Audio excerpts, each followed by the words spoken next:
أن لا إله إلا الله أشهد أن لا إله إلا الله أشهد أن محمدا رسول الله أشهد أن محمدا رسول الله حي على الصلاة حي على الصلاة حي على الفلاح حي على الفلاح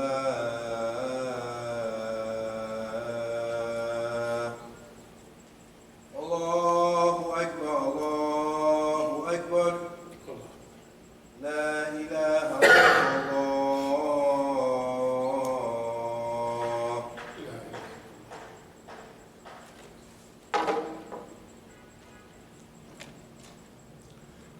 بسم الله الرحمن الرحيم الحمد لله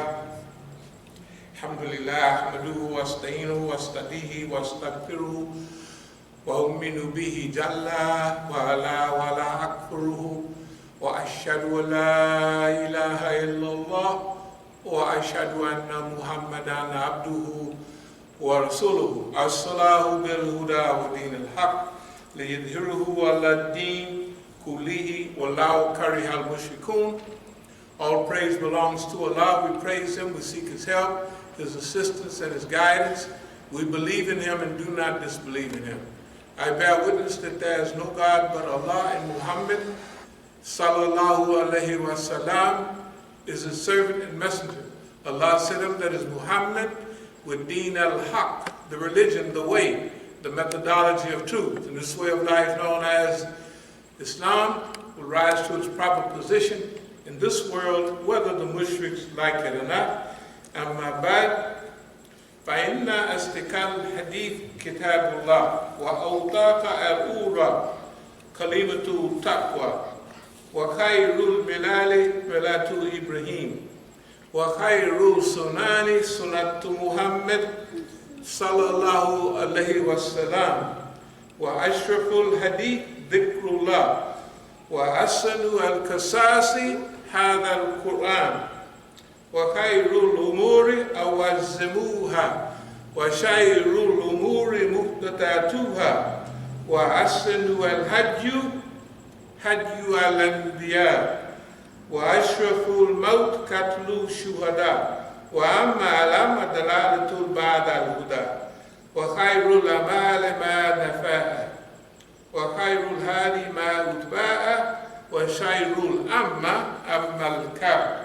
The Prophet sallallahu alaihi wasallam said the most truthful of discourses is Kitabullah, or the Book of Allah. The most trustworthy word is taqwa, or fear of Allah. The best of the community is the community of Prophet Ibrahim. The best way of life is the sunnah of Prophet Muhammad sallallahu alaihi wasallam. The remembrance of Allah is the most glorious of all things. The best of all narrations is Quran. The best acts are those requiring the highest degree of will and determination. The worst acts are those based on innovation. The best way of life is the one adopted by the prophets of Allah. The most glorious death is the death of the martyr. The most wretched blindness consists of going astray after finding the right way. The best acts are the ones that yield benefits. The best guidance is that which people may be able to follow. The worst blindness is the blindness of the heart. Bismillah ar-Rahman ar-Rahim. Inna Allah yahmuru bil-adli wal-ihsani wa-ita'i dhil-qurba wa-yanha anil-fashai wal-munkari wal-baghi ya'idukum la'alakum tadhakkarun. Allah commands justice and doing of good and liberality to kith and kin, and He forbids all shameful deeds and injustice and rebellion. He instructs you that you may receive admonition. فَمَنْ يَرِيدِ اللَّهُ أَنْ يَهْدِيَهُ يَشْرَحْ صَدْرَهُ لِلْإِسْلَامِ. Those whom Allah and His plan willing to guide, He opens their breast to Islam. Ya ayyuha alladhina amanu attaqullaha haqqa tuqatihi wa la tamutuna illa wa antum muslimun. O you who believe, fear Allah as He should be feared, and do not die except in a state of Islam. Wa tasimu bihablillahi jami'an wa la tafarraqu.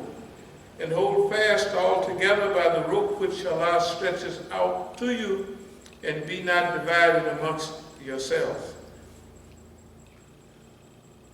Kuntum khayra ummatin ukhrijat lin-nasi ta'muruna bil ma'rufi wa tanhauna 'anil munkar wa tu'minuna billah. You are the best peoples evolved for mankind, enjoining what is right and forbidding what is wrong, and believing in Allah subhanahu wa ta'ala. Aqulu qawli hadha wa astaghfirullah li wa lakum.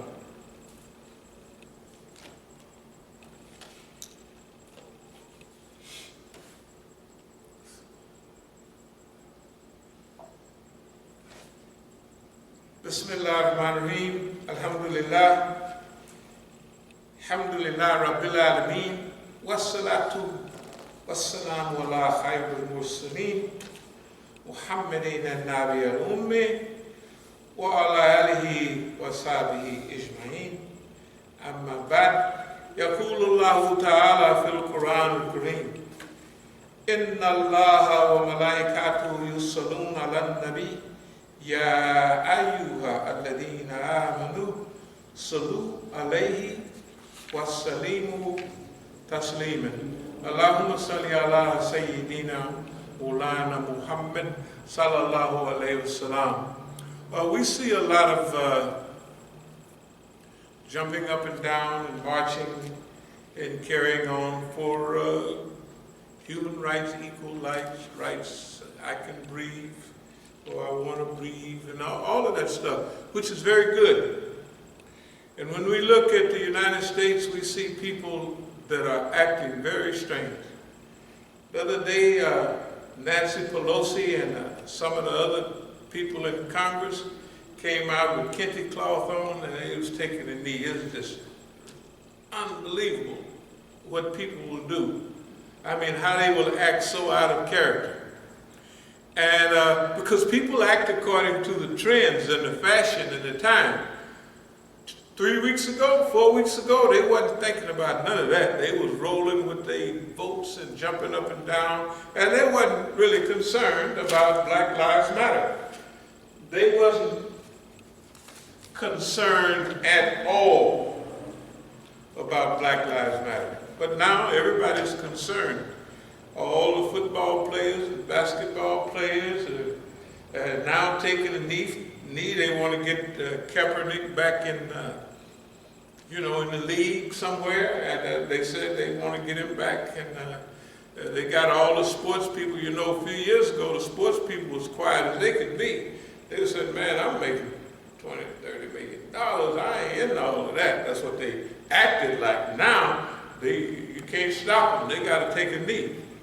If you go back in history, though, it was over 20 years ago that Mahmoud Abdul Rauf was the only brother standing up. He got his house burned down there in Mississippi. He lost all of his property. He didn't play in the league anymore, and he was good at what he was doing.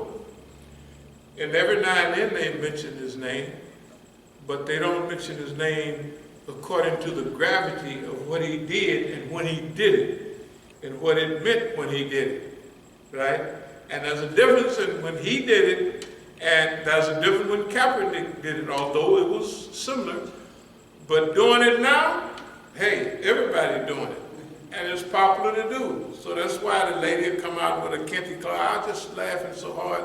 See, watching the news, you got to have a strong constitution to watch the news without falling out of your chair, because they get subject to do anything. But anyway, I want to read a little bit from significant documents in African American history. This is, I'll read what it was. The final version of the Declaration of Independence as accepted by Congress, did not contain the following paragraph written by Thomas Jefferson as part of an initial draft of the document. In other words, this is left out of, this is a paragraph, it's only a paragraph I'll read, that was left out of the Declaration of Independence. So old Tom goes on to say about the king, he has waged cruel war against human nature itself, violating its most sacred rights of life and liberty in the persons of a distant people who never offended him, captivating and carrying them into slavery in another hemisphere, or to incur miserable death in their transportation thither. This pirate, pirate warfare and opprobrium of infidel powers in the warfare of the Christian king of Great Britain, determined to keep open a market where men should be bought and sold, he has prostituted his negative for supporting every legislative attempt to prohibit or to restrain this execrable commerce, that is the slave trade. And that this assemblage of horrors might want no fact of distinguish die.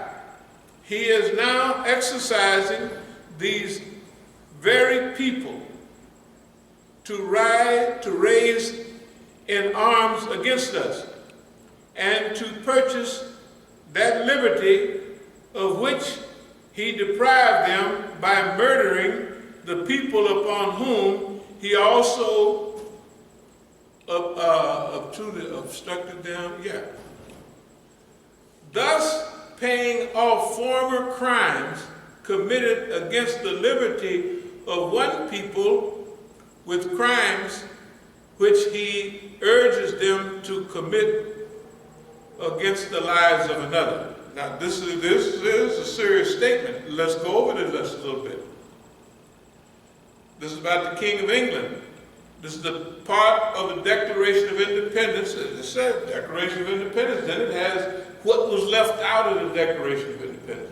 This is the same, you can hear the language is the same that Thomas Jefferson used in the Declaration of Independence.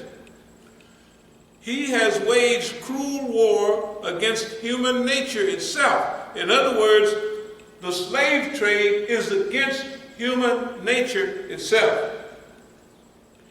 It is in its most sacred rights of life and liberty in the person of a distant people who never offended him. In other words, these people never did nothing to the King of England, right?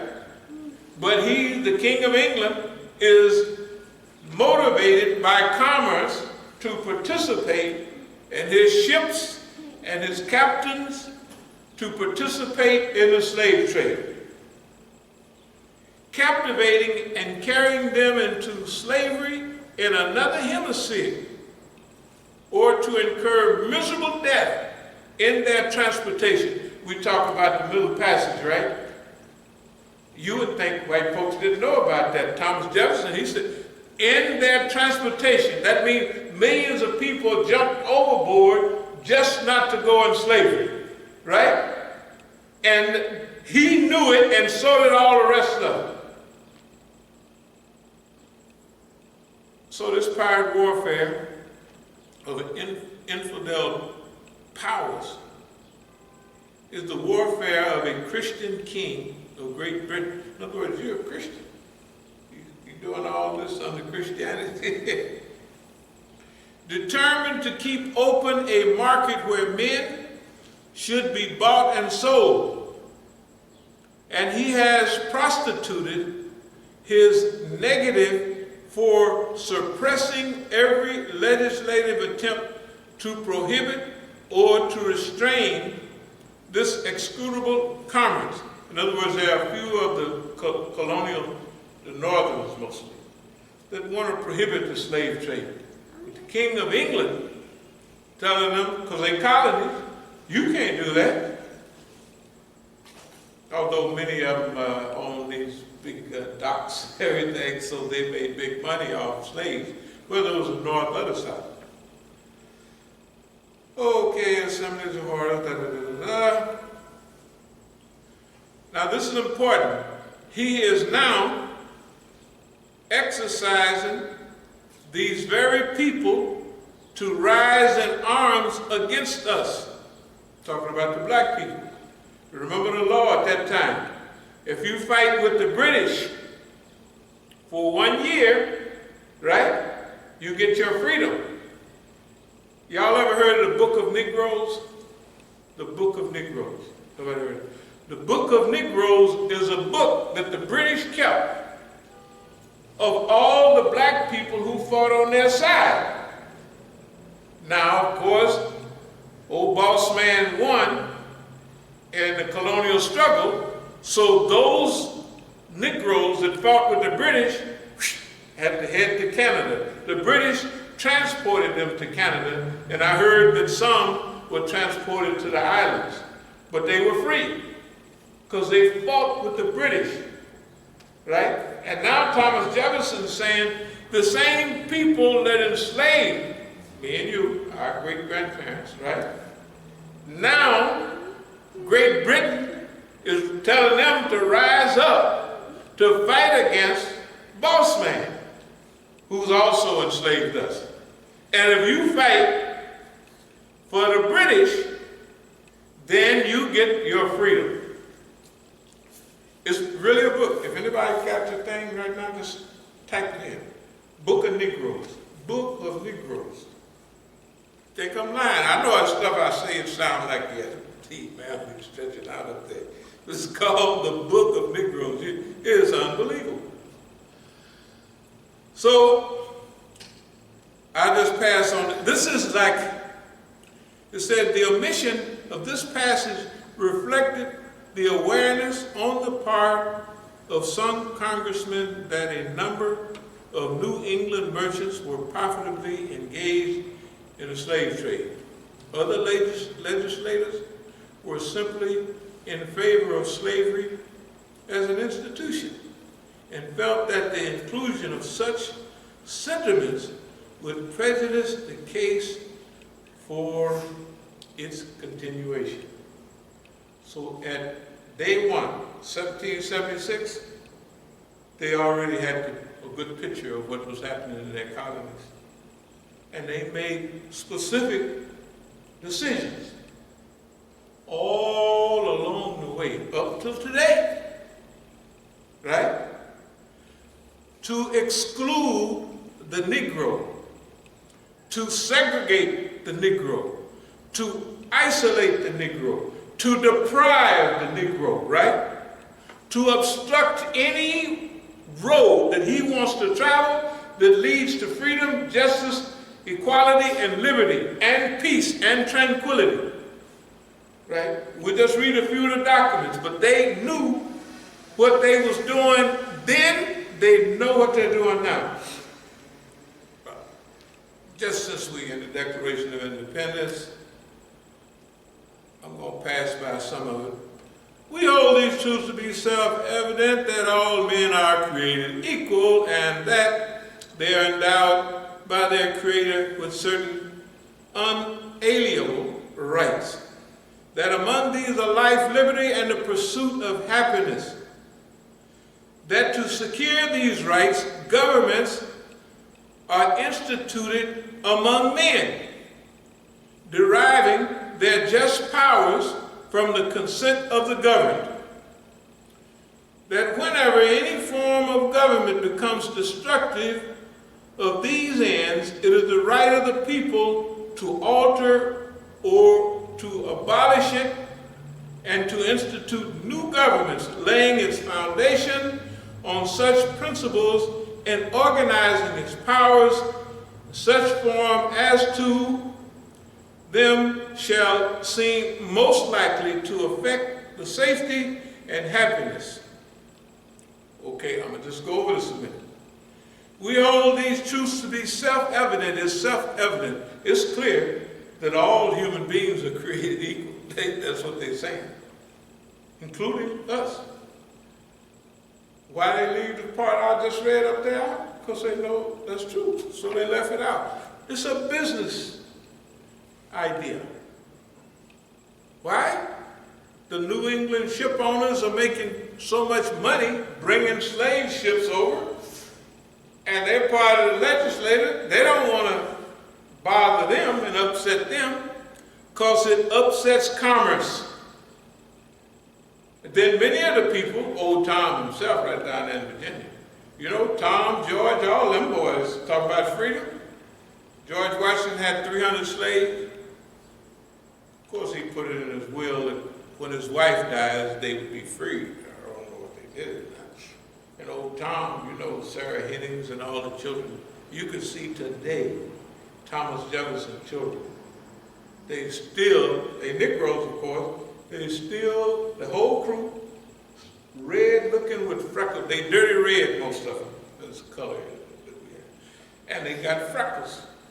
His children, Sarah Hennings' children, right? Y'all seen them on TV anytime? And that's way back, man. That's 100 generations.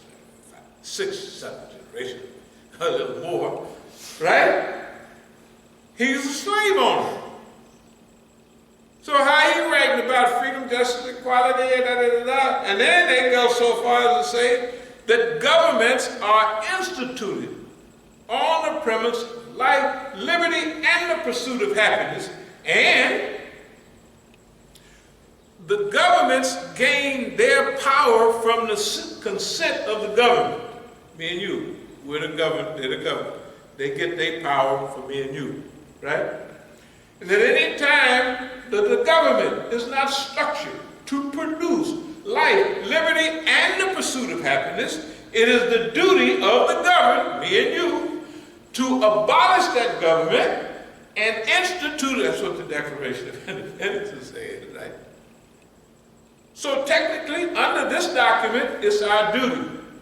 It's our responsibility, right, to abolish the government that we have and institute a new government based on life, liberty, and the pursuit of happiness, and not cutting off or blocking the avenues or the roadways or access to freedom, justice, and equality, or life, liberty, and the pursuit of happiness.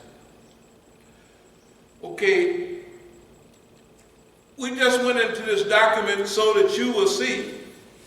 This is 1776. Let's look at 1787. Now, Constitution.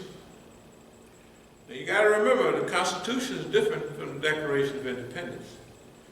The Declaration of, well, they fought the Revolutionary War on a group of, it's called the Articles of Confederation. That means the 13 colonies had articles, a semi-little petty constitution that they fought the war on. In 1887, or way close to that period, they decided to make a real constitution to govern themselves.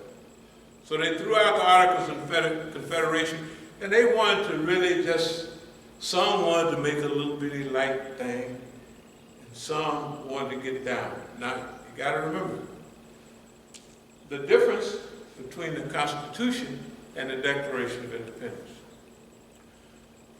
You know these delegates are mostly wealthy people. One of the guys, governor down in Virginia. In fact, the Virginia plan is mostly the Constitution of the great state down there, Virginia. Virginia in those days was the biggest state because it was part of West Virginia. All of it was part of Virginia until after the Civil War when they broke it up. So they really instituted basically the Virginia plan, the Constitution of the state of Virginia. The Bill of Rights and all of that stuff came after a certain period. Why? You got the Constitution, you got the Declaration of Independence. The Declaration of Independence is white folks want to get their independence from another group of white folks. You got to remember the colonists over here, they running their own business. It's 3,000 away from 3,000 miles away, and the guy's telling them, it's like if you dealing big dope and you got somebody dealing for you in Ohio, California. Pretty soon he get kind of big himself, and he say, I get my own connection. And then after a while, he's big as you are, just about, right? And you can't threaten him because he done developed a whole organization over there. The California organization, right? And he controlled the whole West Coast. And you here in D.C., got a few people in Maryland, maybe Philadelphia, you doing a little dealing, and you big, but he out there, that whole big joint is his. And you tell him, man, you got to straighten up. He said, who are you talking to, homeboy? Right? This is what people do. That's where the colonists are. The colonists are telling Great Britain, hey man, and you ought to hear what they say. We don't like this, we don't like that, and we done begged you and asked you and pleaded for you to leave us alone. And now we're going to separate from you. That's what the Declaration of Independence is about. They fought, and they got their independence. The people who fought, the leaders were old George down in Virginia, big shot, right? All the people, Patrick Henry, give me liberty or give me death. He down there in Virginia too. All them boys is rolling big. Benjamin Franklin is the first millionaire in America. In those days. Now they fight, me and you, the poor white folks and all that. They Minutemen, everybody got guns in America. So they went their independence. Then after they got their independence, they put the Constitution together. The Constitution is different from the Declaration of Independence. The Declaration of Independence, we need all y'all life, liberty, and the pursuit of happiness, and we got to stretch on out, and we love everybody. The Constitution is not anyone the independence of them fat cats. Now we got to control y'all. Right? That's basically what it is. That's why y'all ever heard of the Bill of Rights, first 10 amendments? The white folks, other states did not accept this Constitution. So we ain't going for that. Unless you incorporate, and they wrote up what they wanted. Freedom of speech, press, and religion, the right to bear arms. Why you got the right to bear arms? Why do you think the government is killing all these children and everything all around the country to make people hate guns? Why do you think they're doing that? Because they want their guns, they want the people here not to have no guns. Why? Because those jackbooted militant police can kill all of y'all defensively. And you're defenseless, right? That's why they put the Second Amendment in the Constitution. You think it's there to protect yourself from your neighbor? No, from a bad government. And they did it with Britain, and they put in, we gonna have a right to bear arms. So after freedom of speech, press, and religion, Peter Zenger and them, 1735, they come up with number 2, the right to bear arms. And the right not for you to mess with us, not right for you not to. You look at the first 10 bills, this is a right for you to be left alone. Tell the truth. No illegal searches and seizures. You can't take my property without giving me a bill of particulars, and you got to be able to prove a case against me. No double jeopardy, no all of that, right? That's people. You know the first rebellion in America? Y'all ever heard of Shays' Rebellion? That's white folks. And I know y'all have heard of the Whiskey Rebellion, 1792. White folks have a song. I ain't paid no taxes since 1792. That's when they told the government all the white folks make whiskey for extra money. In them days, whiskey is just normal. If you have any extra, corn or what have you, you want to have a few extra dollars for the winter, right? So you made whiskey. Boss man told the white folks, we're going to charge y'all, we're going to charge you a whiskey tax. They rebel. It's called a whiskey rebellion. They come on, look at this. Take it up, whiskey rebellion. Would somebody do that just so everybody know that I'm just type up whiskey rebellion, type up Book of Negroes, and then just give me a little nod. Look at everybody else. They ain't lying. Whiskey rebellion. Okay, 1792. So, this is the preamble to the Constitution. I want you to see how much of the pride.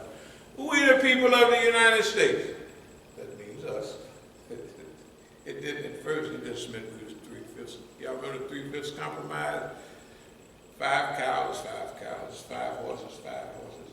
5 Negroes equal 3. If you got 5 Negroes, they equal 3. Right? Anybody see Whiskey Rebellion there? Yeah. All right, Whiskey Rebellion. What about Book of Negroes? Yeah. Book of Negroes, all right. So I ain't lying, right? No. Okay, so the camera heard, I'm not lying, I'm not making this up. In fact, I'm not making none of this up because I'm reading from the white folks' document right here.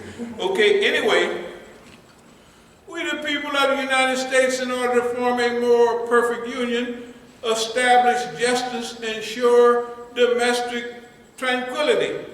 This is a preamble to the Constitution. Let's see if they've lived up to that. You could go into the court and read this and tell the court, you don't have no right to tell me nothing. Why? Because the Constitution, the preamble says, establish justice.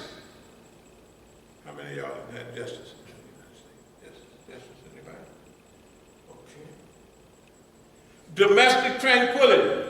Kicking in your door, beating you upside the head, even lynching and burning Negroes. Is that domestic tranquility that they drag you out of your house and string you up on a tree, strange fruit?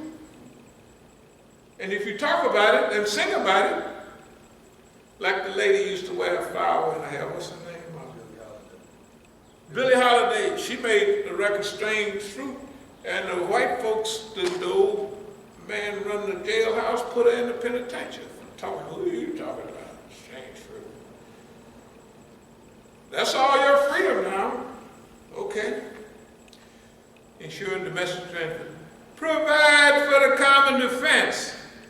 That means the police is there to defend you, not to attack you, right? And the army is to defend you. And to help you and to aid you and provide for the common defense. That's what it says. Promote the general welfare. Everybody that got good welfare treatment, just general good human treatment, raise your hand. And secure the blessings of liberty to ourselves and our posterity. That's the children, those people supposed to, from a long time ago, supposed to have been passing on to me and you the blessings of liberty, right? To the posterity. Y'all just raise your hand if you got it. Do ordain and establish the Constitution of the United States of America. I'm not going to get into all the Bill of Rights and stuff. They haven't even attempted to help you out, right? And it's sitting there in plain sight for everybody to see to read. Now y'all saw that movie about Abraham Lincoln, that nice guy he was. He tried to make sure we got the 13th Amendment, right? Y'all remember that movie, Abraham Lincoln, about Lincoln? 5 years ago, I don't know, something like that. But he was a good guy. And he, at the end of the Civil War, he's gonna rack his brain and hustle till he makes sure he get us a 13th Amendment so we free. So it says, the amendment of the United States Constitution provides that neither slavery nor involuntary servitude, no slavery, no involuntary servitude, what's this? Except as a punishment for a crime. Oh, well, just a minute now. A felony, except for a crime. Y'all remember chain gangs? You done seen the movies, the old movies. Negroes by the hundreds of thousands on chain gangs. And the rest in prisons, making license plate and working down in the factory. Or industry, they call it industry in the federal penitentiary. The other place they call it the factory. So, you got your freedom. Neither slavery nor involuntary servitude, oh my goodness, except as a punishment for a crime where the party shall have been duly convicted. Because now he's convicted in a lawful court, and that's a good court. It's a court, you walk in, they see you, they don't just sentence you to the penitentiary because you're black. So go on to the penitentiary. They got a public defender there. We call them public pretenders. You know, I had a case in California. The public defender, before you go to court, if you haven't got a lawyer yet, he's talking to me. You can plead guilty, you can do this. I said, plead guilty for being alone property. What are you talking about? What's wrong with you? And I'm hollering at him through the glass. You must be crazy. But everybody else, or eventually, how many plea bargains? Is it 90-something% of the people in the penitentiary that would plea bargains? Yeah, of course they would be. Part of the black movement. The reason they assassinated George Jackson and those guys, because in the California prison system, the word had come down, nobody accepted the plea bargain. Everybody take their case to trial. What's going to happen to the court? Just like constipated, they can't move. They can't move. Everybody going to fight their case in the prison system.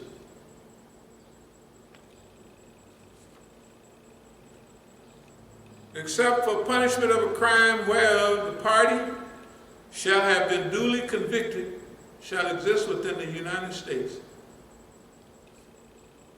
So, we still have slavery because it said no involuntary servitude or slavery except me and you. What is the statistics for D.C.? 50% of the people in D.C. is what? On paper or in prison? Isn't that right? That's what they say. 50%, all the baby boy, Johnny boy, all of them is on paper in the penitentiary.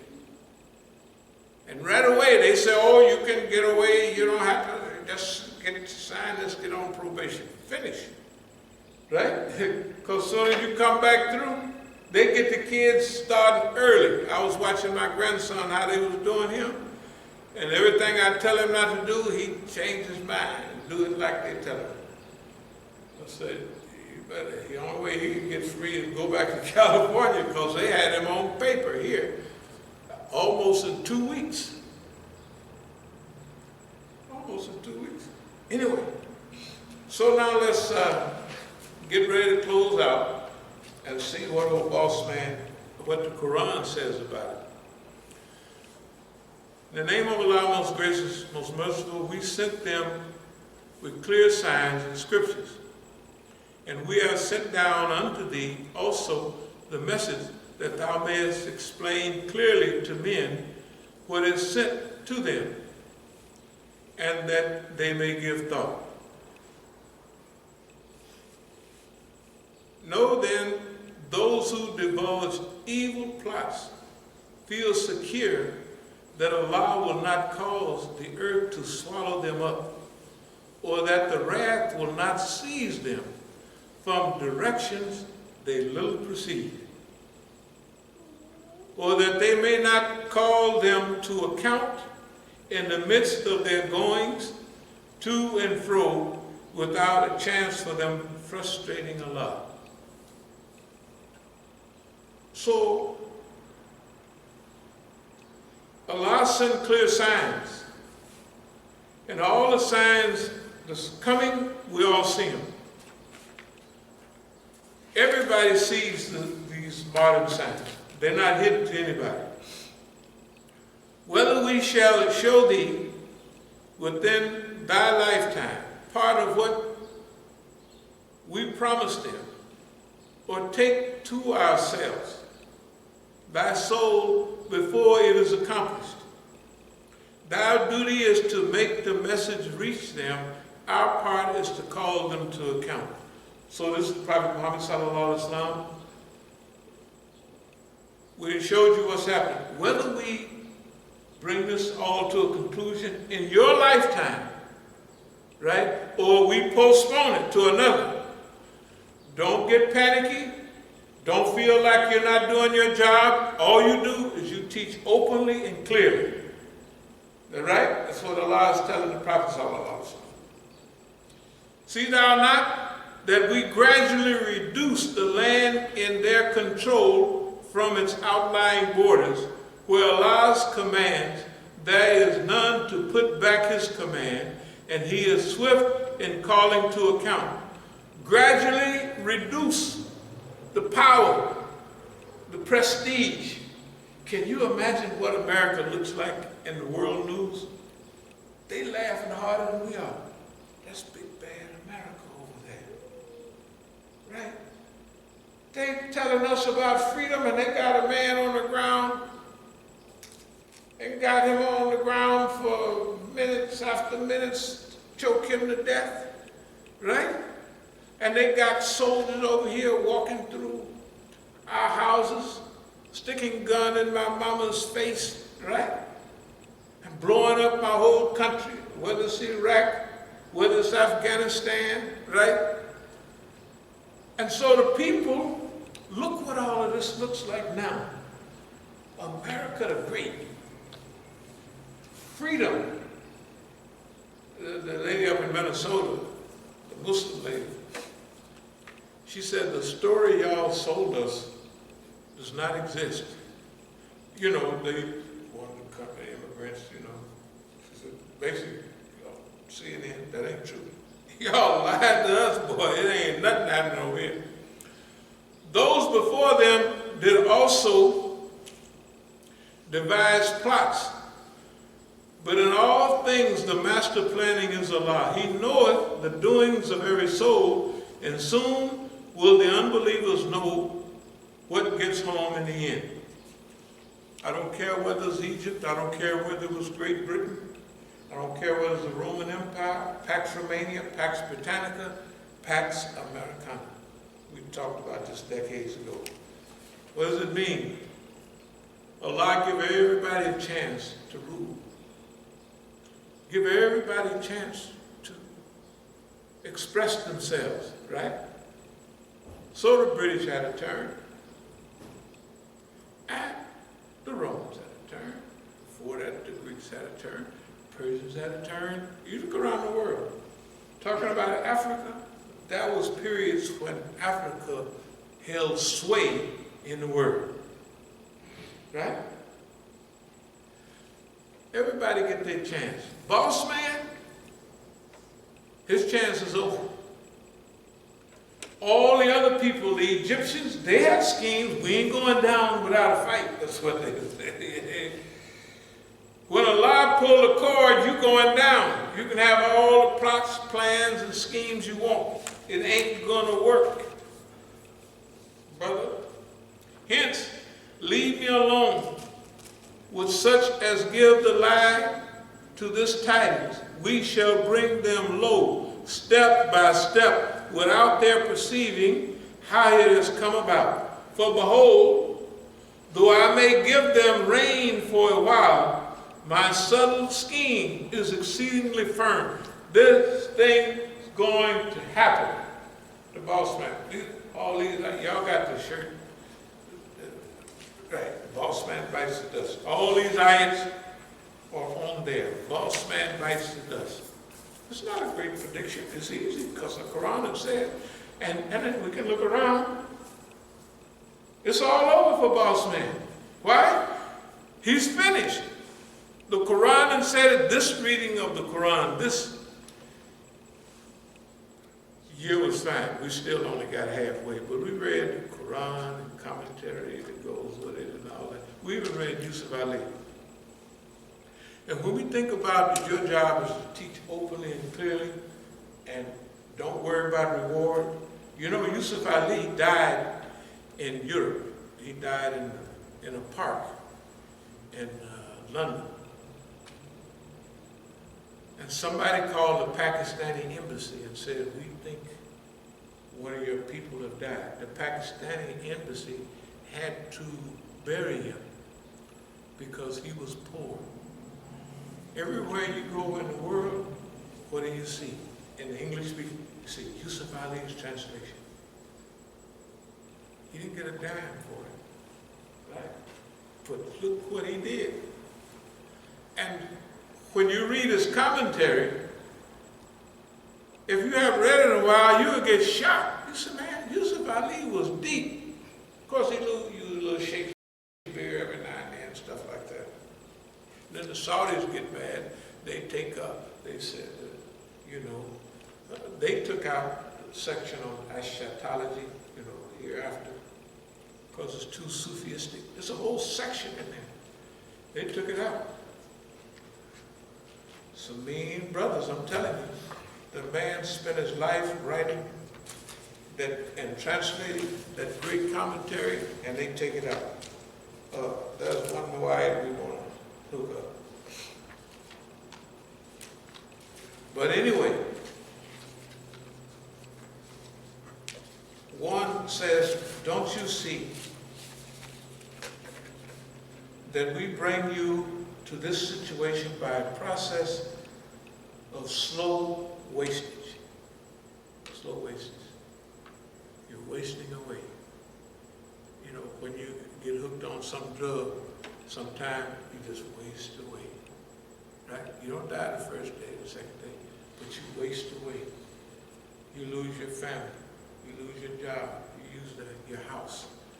And then you start losing your physical health. You just waste away. That's the way boss man is doing. His power is wasting away. His motivation to be better, to be big, is wasting away. His ability to manage and to balance off the earth on which we live is gone. He don't have the confidence in himself, and he don't have the confidence in nobody else that this can be fixed. All he can do is continue to plunder, right? And the greatest transfer of wealth in America has been during the last few years, where they transfer the wealth from the middle class, and the poor, of course, a few dollars a day, to all the rich. Rich get rich and the poor get poorer. It's striking me. Do you know America used to brag about its great middle class? You don't have middle class. Well, if it's a middle class, you got to work 2 or 3 jobs. You know, there was a time right here in America, the father could go to work, and the family they lived in a middle class home, 3, 4 bedrooms. They drove a car, a Chevy, a Buick, or Oldsmobile, right? And they had all the things, refrigerators, stoves, and everything that America. They went to the movies on the holiday. They did all of that off the husband's salary. Yeah, just one salary. Try it now, see what happens. For the last 20, 30, 40, 50 years, you had 2 jobs. So they said, we're going to fix this.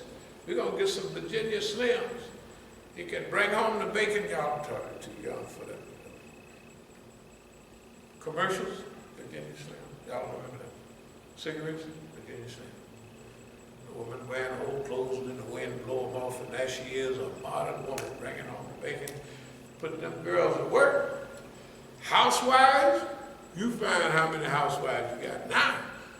That used to be, when you put on, the women used to put a housewife on that. They was at home. Women did not work, 1 or 2 of them worked as secretaries. They made $2 or $3 a month. month or something like that. But they worked. Even in the 60s, all the girls I knew catch the bus. They'd be out there catching the bus to San Francisco, go to work. And they all had jobs. Because they were young black women and what have you. But hey, you didn't have to work if you were a white woman. Your job was to get married and have kids, right? And be happy. Prestige, gone. Power, gone. Middle class, gone. Stability, gone. Instability, increasing. Respect for America, gone. Gone. It does not exist anymore. Okay? Of course, I'm going to talk Sunday on the solution. We don't have to be sad to see this go, because we were never included in this. They're wasting their time out there running around. You know what they offered them? The same thing they offered us 50 years ago. Well, we're going to have, we're going to defund the police. That's not all. We're going to investigate this. See what, the Kerner Commission, all that. We're going to have a study to find out why is all this happening. Oh, my goodness. The Kerner Commission told them all that they've been knowing this since '67. And technically, Thomas Jefferson knew it. They've been knowing it. You see what he wrote, 1776. And they left it out of the Declaration of Independence. Can you imagine? That means they left you out on purpose. Everything else they're doing here, they left you out on purpose. And no matter how hard you work, look at the biggest year for lynching, 1919. Why? The soldiers went over there, black soldiers, went over there in World War I, and they had them digging graves, wouldn't even let them fight for them. The French, do you know why all the musicians was going to France in the 30s and 40s? Who was that, Joanne? Somebody, Baker or something. Even James Baldwin, his house was in France, because he was born in that era when French people loved black people. You know why?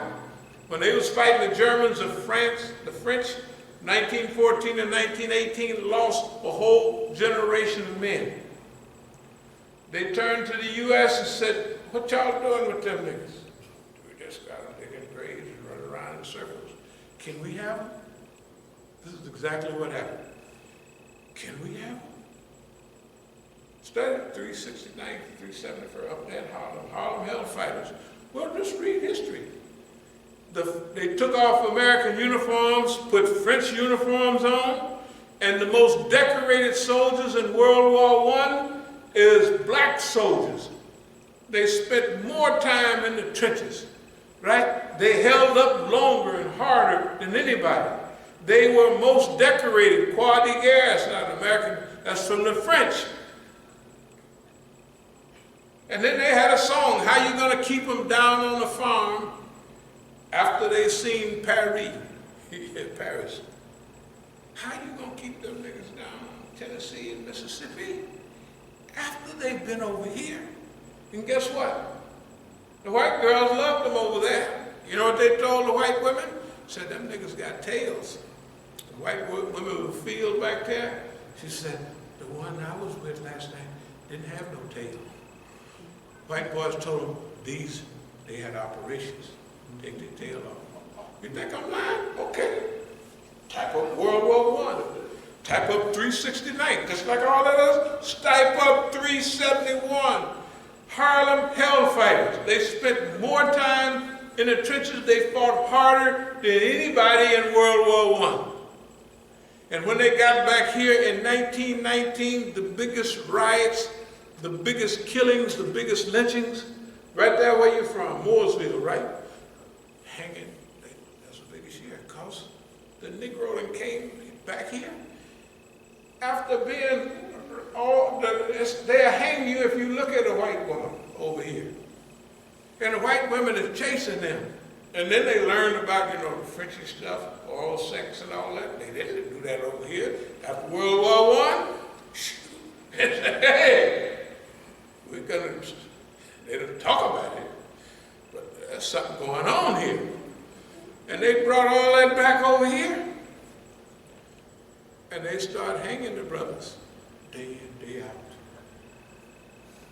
It was terrible.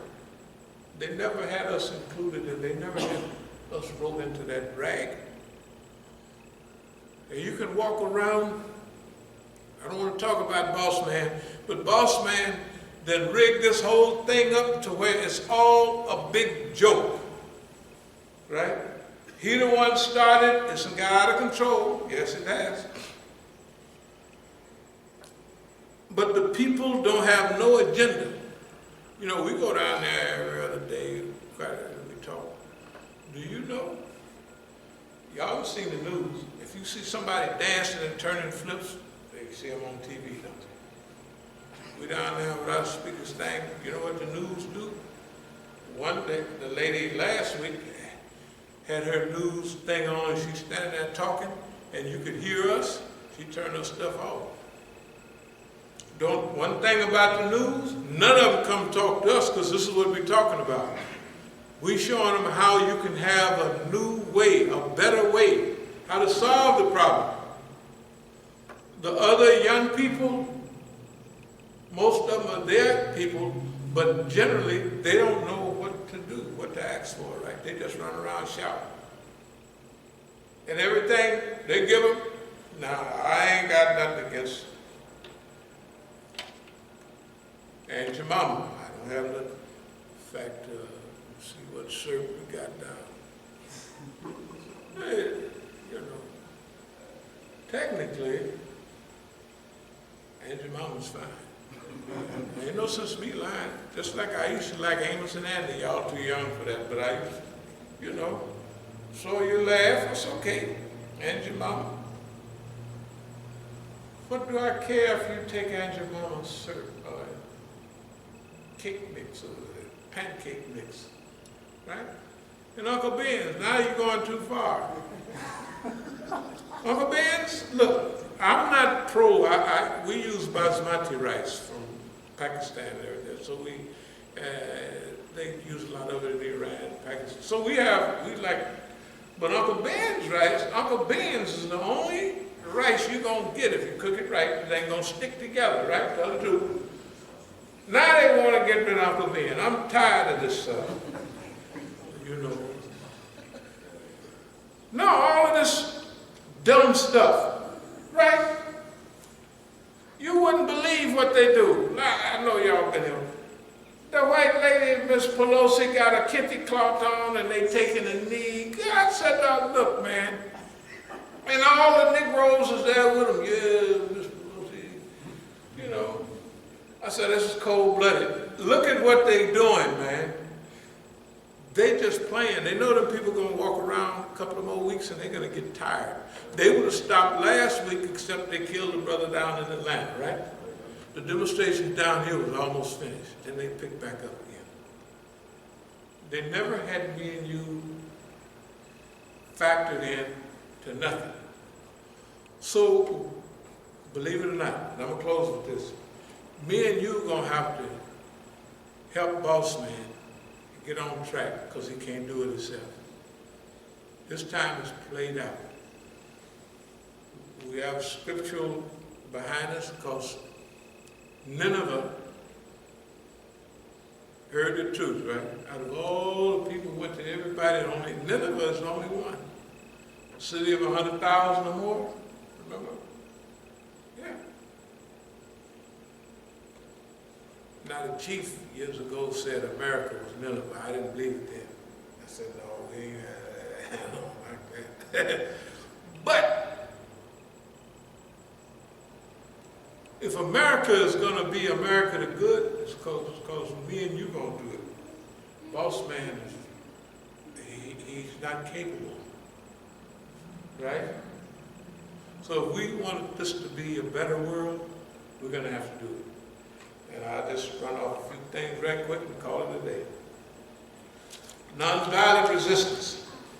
It's alternative resistance, right? If you call the police, a woman called the police on her husband, she's bound to get him shot, right? So don't call the police anymore. You know who you call? Call the church. Call the masjid. Do like we used to. You know, it was a time we didn't call the police. Do you know it was a time when you were happy when you got in the black neighborhood? You were safe. I'm telling you, when I was on the West Coast, if I'm traveling somewhere years ago, over 50 years ago, up to say Portland, Oregon, when I saw somebody black, the first question I would ask, I'd never been there before. Where's everybody at? I mean, where's the black community? I said, go down here. When you get there, the smells, the sounds, you at home. You at home. That's the way we should feel. And right here in D.C., we didn't lock our doors. We didn't do any of that stuff because our community was we couldn't interact with, nobody would even think of calling the police. Well, first of all, we had an oppressor. So we wasn't doing too much. We burglarized somebody else's house, but we wasn't burglarizing each other because, one, there wasn't nothing in there, and it was your brother. It was your brother. We didn't start doing that till mid-60s. And late 60s. We started putting bars on the window. Before that, the black community was an area of safety. When you got there, you was home. I mean, you relaxed. You really relaxed, because out there, hey man, you was tense. Now if you want to relax, you go out to the white folks' neighborhood, because you can't relax in your home. Yeah. They used to have the saying, man, when we used to hear something behind us, we look around and saw those white folks, we'd get to change our course, do anything. So now we look around and we see as white folks, we get comfortable. And if it's somebody black, put our hands all on our stuff and hold our stuff. It's pitiful. We don't want to get to how they did that to us, but we can not get back to where we was, but we can go forward to an ideal community, but we have to produce it. In order to do that, we have to change our mind, our heart, and our whole function. Nonviolent resistance means the churches, the synagogue, and the masjid should be the institutions, right, that we relate to. And there, we got all these churches in D.C., 10 churches gonna take care of the homeless. You know, we decide they're gonna take care of homeless. So when you're homeless, you go to them churches. Now, imagine now, you wanna get laughed at? My friends, they BMW drivers, Benz drivers, all in California, big preachers. Yeah, we're gonna try to, here's what we need to do, brothers. Talking to them. Like, we're going to have to live like Prophet Muhammad, peace be upon him. And why don't y'all try living like Jesus? Jesus rode a donkey under the roof. Well, you don't have to ride a donkey, but this little Toyota or something, you know. Transportation, not a status car. And, you know, live modest. Get on the phone. Guess who I got up in here? Big Hank, that nigga talking about living like Jesus. These preachers. And he talking about we ought to get rid of them BMW. You know, I got BMW and a Benz. And he want me to get rid of that in this big old house. And the people in my church love me. And for homeless people, shoot. We just raised $50,000 for the robes for the senior choir. Can you imagine? $50,000 for clothes they put on the senior choir, not the junior choir, the intermediate choir. That's the kind of money they have. The church have the money. And they got the people. Okay, some people are going to take care of the opiate crisis. For us, it's heroin. White folks, it's opiates, same thing, right? When you want treatment, the church got a program to help you. Right? The church, that's their job. Remember the old days? The church, the mosque, the synagogue was a place of refuge. That's what they did. We forgot about all that. Now, make a joyful noise to the Lord. Sing it. And the Muslim, of course, Salah. That's what they do, and then they're gone. That's it. Finish. Right? They gone. I mean, you try to catch them to do some good, they gonna break out running? Yes, they are. Huh? Tell the truth. I ain't doing that, man, the white man. You know how hard it was for me to get here. I had to tell the boss man, I do this, I do that, and now I'm here. You think I'm gonna sacrifice all of that? I'm sending $400 home to my wife's people, $400 home to my people. You know, that's big money. They roll it right over there. Well, $100 don't make no difference. Every month, $200 a month, everybody's home free. Right? Think I'm gonna risk all that? Right? Well, boss man ain't gonna like it. That's right to say, right? And if the preacher started living like Jesus lived, hey man, it's gonna be panic in the pews. Right. Go to the big church right around here and tell them you can solve the homeless problem. Just let the homeless people live in the church. Can you imagine them middle class people?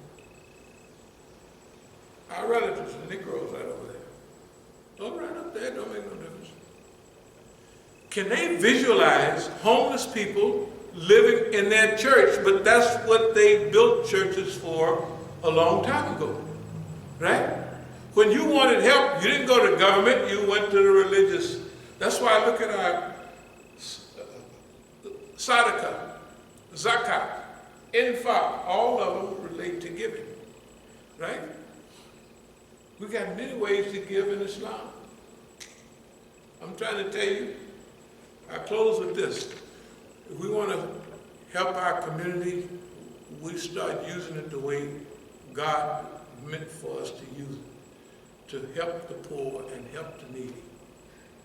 Right? Not to gobble up all that money. And if you want to help somebody, you're talking about a good feeling, because you help somebody. And not, they tell you thank you, or they do. That's why the Quran always tell you, you just do your job, right? You leave it to Allah. You don't stand there, help somebody, and then stand at the door waiting for them to say, well, thank you, you're a good man, I love you, and you gave me $500, I'm going to give you $600 back in a few weeks or something. You don't stand there and wait for it, right? You do your good deed and gone, right?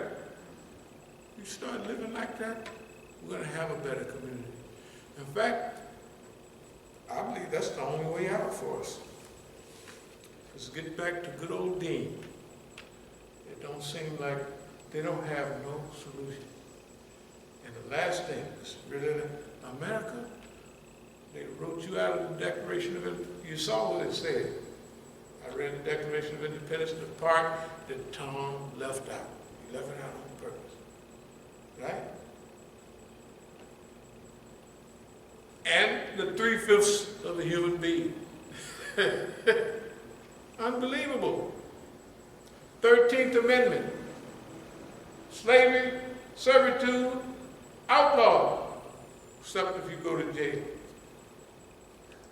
Just think about all the chain gangs and all of the big rich white men that own all these big plantations down there. And he could get, maybe he paid the sheriff maybe 50 cents a day. And the sheriff kept a quarter of that for himself. And the other went to the county coffers. And the niggas didn't get nothing. Think of all the cotton they picked. Just think, you're a big farmer. You don't want to pay the niggas $2 a day, which they was getting. pay 50 cents. Nothing. You get all your cotton picked, all your cotton chopped, right? You get all your stuff done almost for free. And a little bit go to the sheriff and the county, you help them with the taxes. And a little extra that you feed the Negroes, just come out of county coffers, because you ain't gonna, they gonna have you eat a little corn pone. You should all remember the slop they used to feed down that way. Real professional slop. You know, if you went through one of them towns in the deep south in the jail, just 40 years ago, just 40 years ago, and you know, up here in the north, they give you big tree or something for the fruit. There you got the doggone veggies over here. It's slop. You get a big bang of potatoes. Go down to Dixon and see what they give you.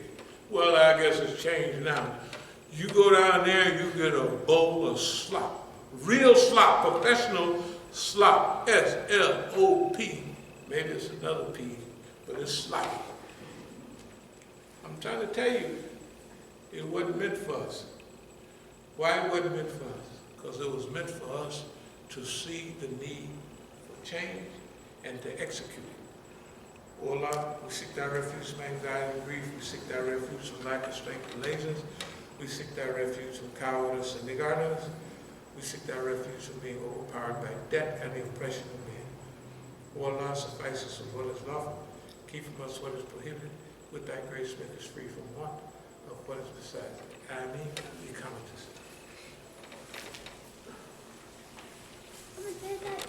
to